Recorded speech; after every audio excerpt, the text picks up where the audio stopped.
Секоја прва средба си има своји карактеристики. Во мал град и мала држава нормално е да се случи распознавање. Па започнува буричкањето низ сеќавањата за тоа дали, каде, кога и зошто сте се сретнали и дали навистина старува збор за старо или за ново познанство.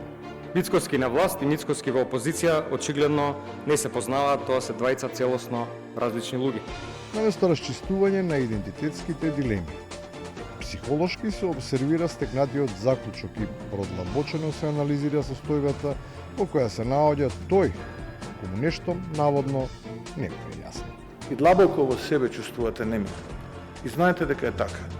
И тука Фројд игра, и совеста игра секогаш. И таа е како црв. Внатре оди и излегува. И дека не е важно, но и покрај тоа дали има грижа на неа и дали била чиста. Интересот за квалитетот на познанството продолжува. Особено за тоа кој каде патувал, со кого и што му аветал, што правил таму каде што бил. Нешто разговарате, дека нешто правите, дека нешто се случува во Брисел и во Вашингтон, но не кажувате што е тоа.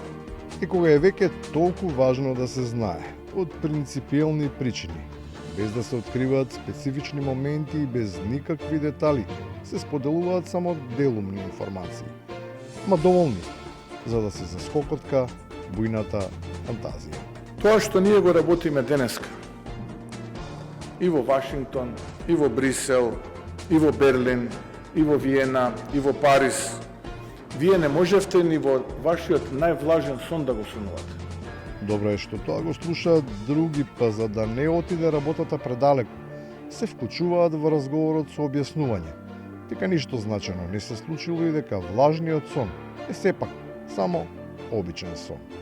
Дремење, нели така, чат си буден, чат си заспан, овде најверојатно спие. За да се смири состојбата и да се покаже дека се било само вербална гимнастика, на располагање се става доказен материјал со појаснување дека постојат и лица кои имале увид по креветот. Тие со гаките се надзор. Тие со гаките се надзор.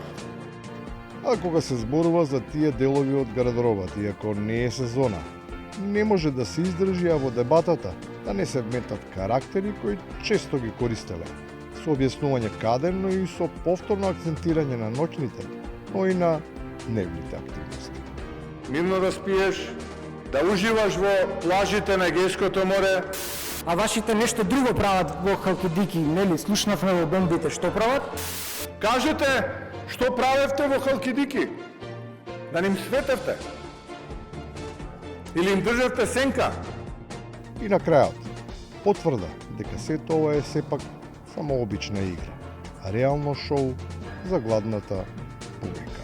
Предпоставувам многу скоро повторно ќе се видиме, па ќе можеме повторно вака да си дрибламе и да си подаваме. Пријатно до следната епизода.